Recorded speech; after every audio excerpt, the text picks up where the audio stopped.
Hi, I'm Peter J. Ray. Welcome. Today's topic is the 1917 Cleveland Indians AL MLB baseball season.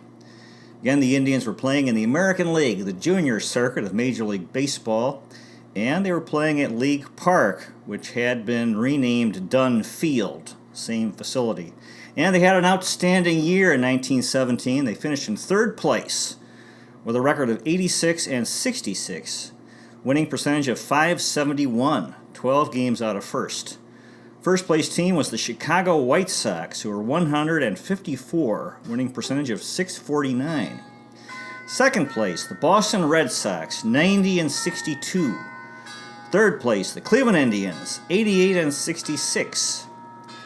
Fourth place, the Detroit Tigers were 78 and 75. Fifth place, the Washington Senators were 74 and 79. Sixth place, the New York Yankees were 71 and 82. Seventh place, the St. Louis Browns were 57 and 97. And in eighth and last place, the Philadelphia Athletics were 55 and 98 as Connie Mack was in a rebuilding phase. Now, the United States entered the First World War on April 2, 1917, and Major League Baseball teams proceeded to try to help the war effort, and they drilled with bats instead of rifles. And there was a drilling championship. Cleveland finished third in that competition. It was a tough year for Cleveland. 9 Cleveland players were lost to the military draft for World War I, including Carl Morton, Ed Klepfer, George Dickerson, Red Torkelson, Hank DeBerry, Lou Gusto, Joe Harris, Joe Evans, and Elmer Smith. The home opener had a record crowd of 20,729 on April 19th, an 8-7 victory against the Detroit Tigers. On July 25th, Jack Graney's dog Larry died. And the dog had been traveling with the team, He would perform tricks at ballparks around the American League. So there was deep grieving among the players who'd become attached to this dog, Larry. There was a game in late May, a home game against the Yankees. The Tribe was down 5-0 in the bottom of the ninth. They got the bases loaded.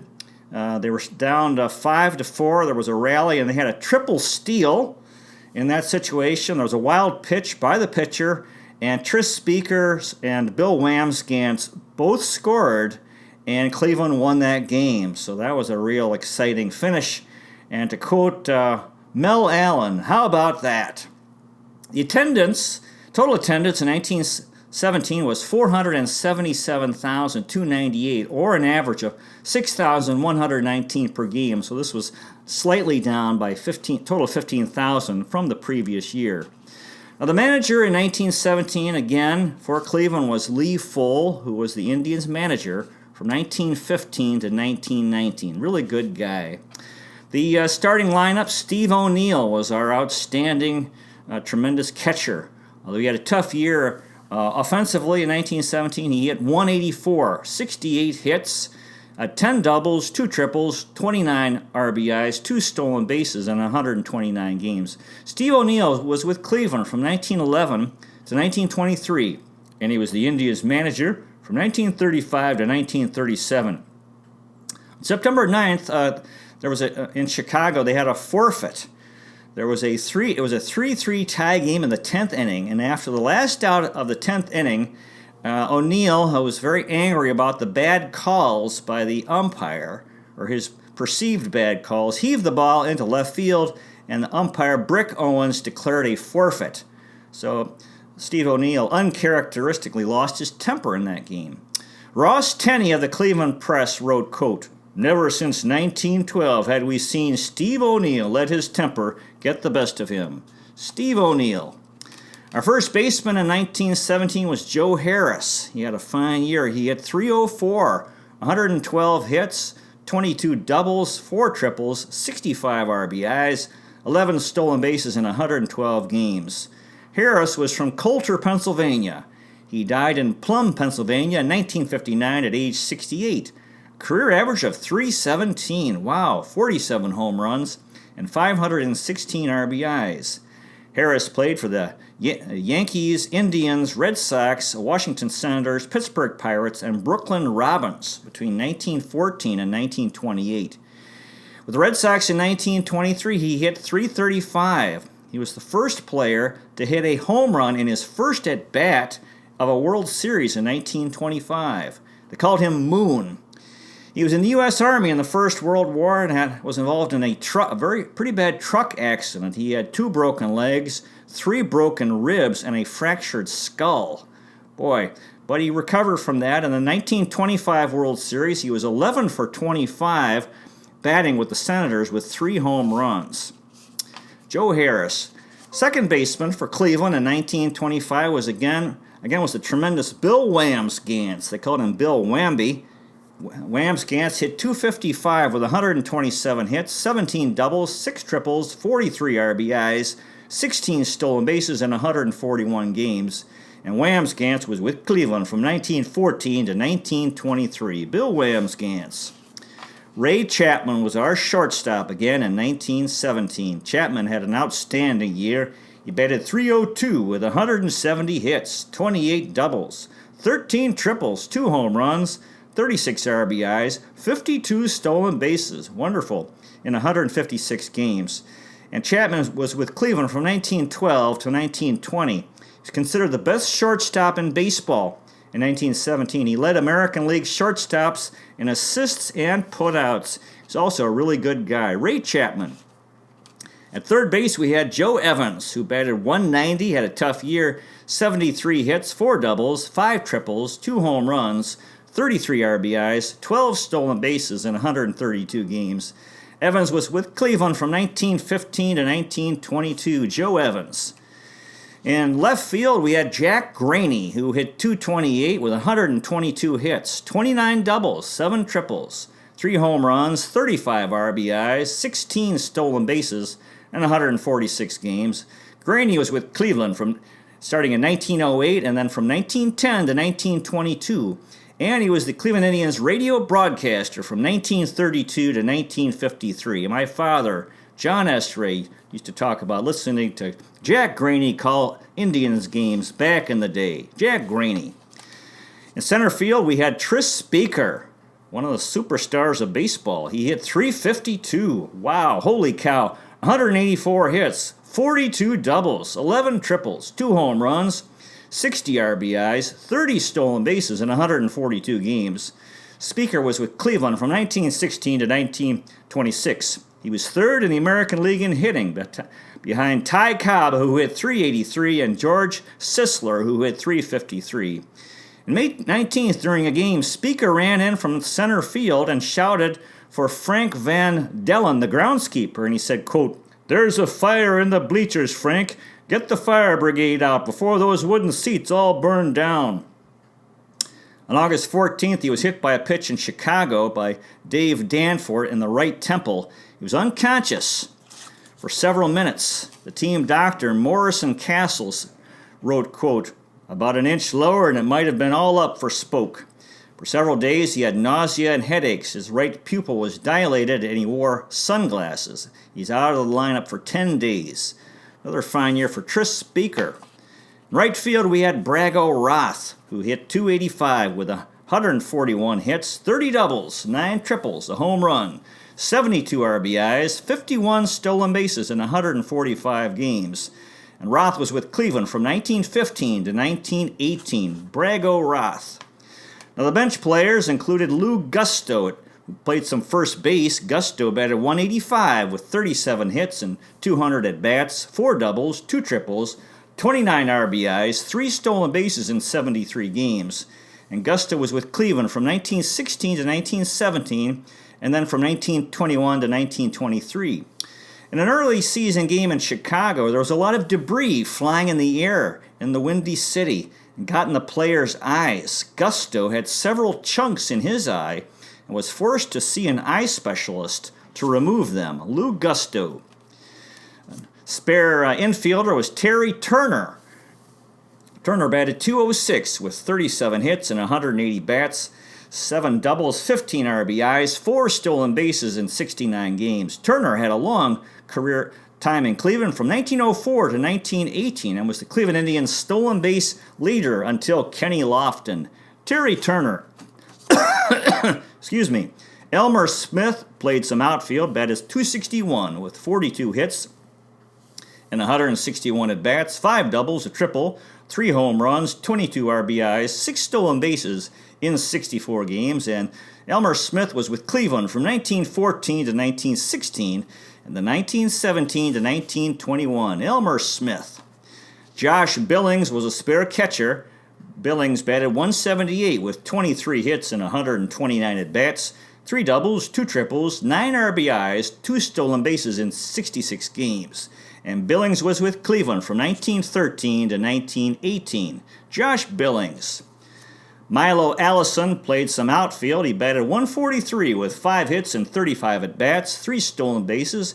He walked 9 times, struck out 7 times in 32 games. And Allison was with Cleveland from 1916 through 1917, and this was the end of his MLB career. Milo Allison. Ivan Howard was a utility player.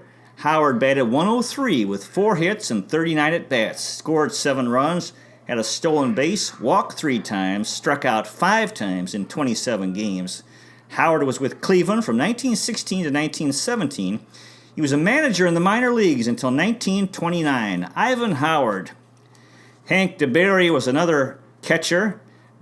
DeBerry batted .273 with 9 hits and 33 at-bats, scored 3 runs, 2 doubles, an RBI, walked twice in 25 games, and DeBerry was with Cleveland from 1916 to 1917, and he continued in the major leagues until 1930. Hank DeBerry. Ray Miller played some first base. Miller batted .190 with 4 hits and 21 at-bats. He scored a run, had 2 RBIs, walked 8 times in 19 games. Miller was from Pittsburgh, Pennsylvania. He died in Pittsburgh in 1927 at age 39. A career average of .167 with 2 RBIs. Played for the Cleveland Indians and Pittsburgh Pirates in 1917. In the minor leagues, he played for the Houston Astros, the Lima Cigar Makers, the Oakland Oaks, and the Kansas City Blues, the Dallas Submarines, and the Texarkana Twins. Ray Miller. Marty Cavanaugh played some outfield. He batted 14 times, did not have a hit, scored a run, walked 3 times, struck out twice in 14 games, and Cavanaugh was with Cleveland from 1916 to 1918. Marty Cavanaugh.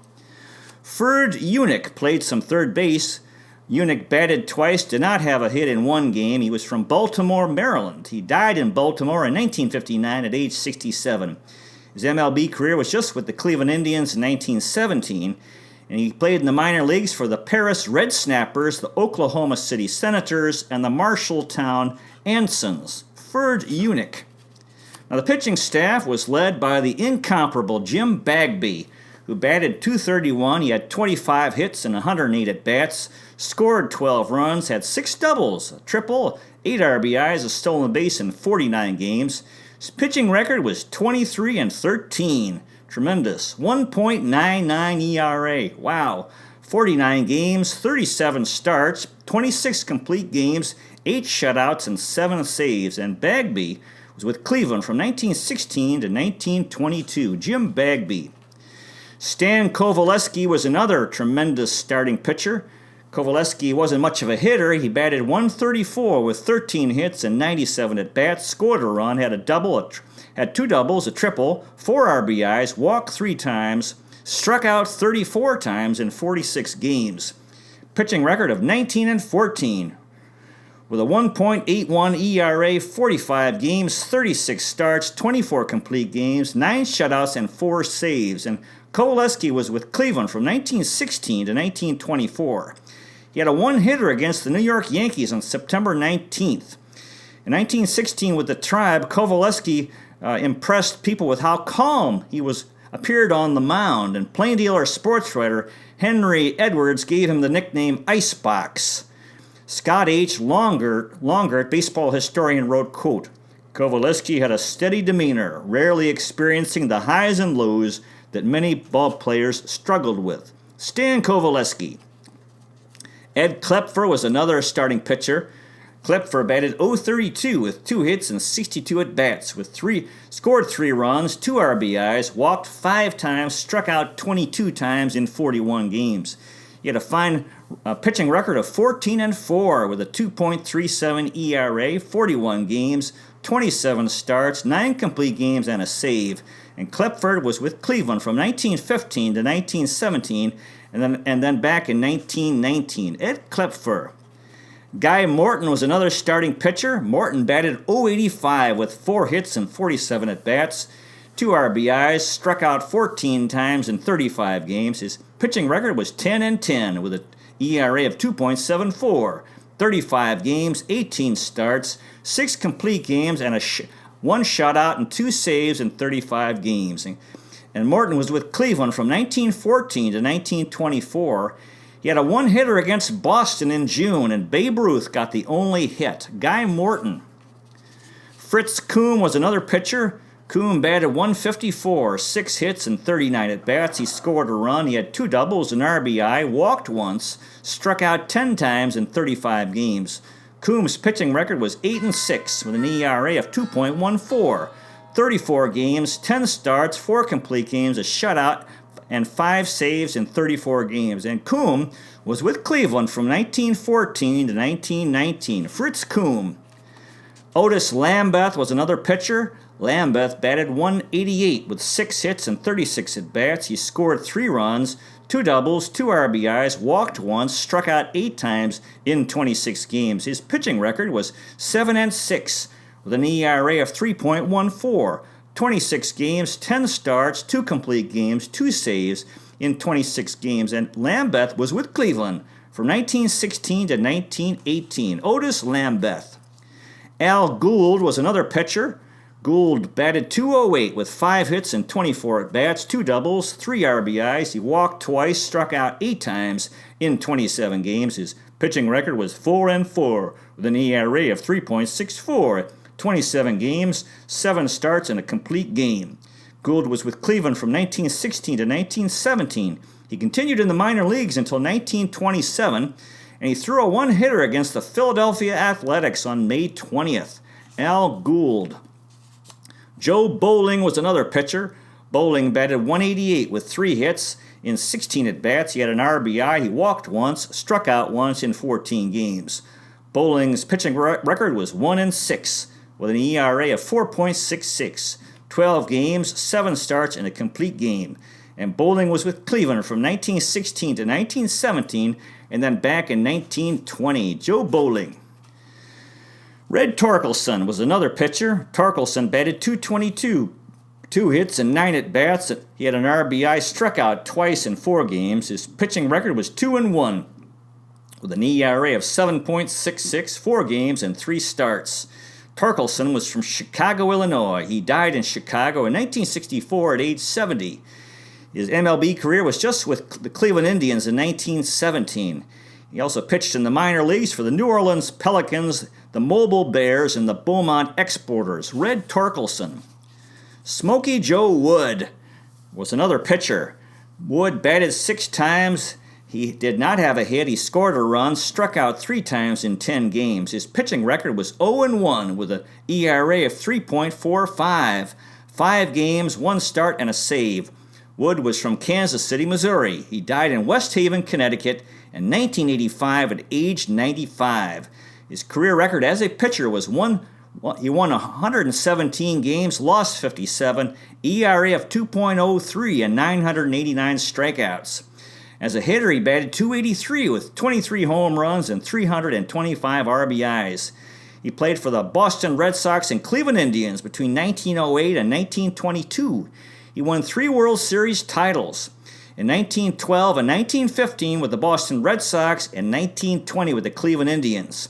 He was the Major League Baseball win leader in 1912 and the American League ERA leader in 1915. In 1911, he threw a no-hitter, and he's in the Boston Red Sox Hall of Fame.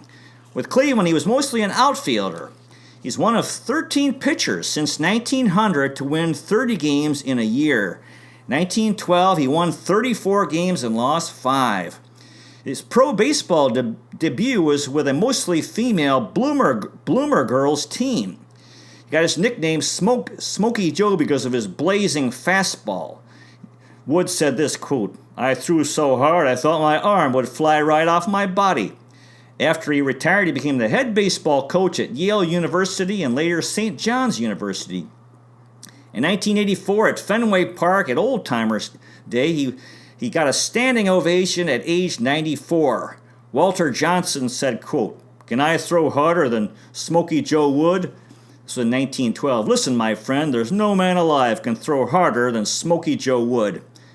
I read a fine book called Smokey Joe Wood, The Biography of a Baseball Legend by Gerald C. Wood, 2013.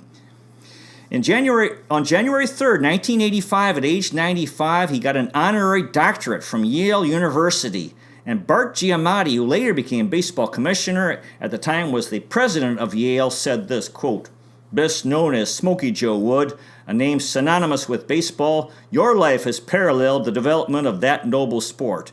You became one of the game's greatest pitchers, one who threw smoke for the Boston Red Sox." With the remarkable achievement of 34 games won in 1912, lured from the professional ranks by Yale, you coached Yale baseball for 20 years, from 1922 to 1942. Beloved by your players and an inspiration to New Haven youth, Yale is proud to confer upon you the degree of Doctor of Humane Letters. Joe, who had Alzheimer's disease at the time, cried.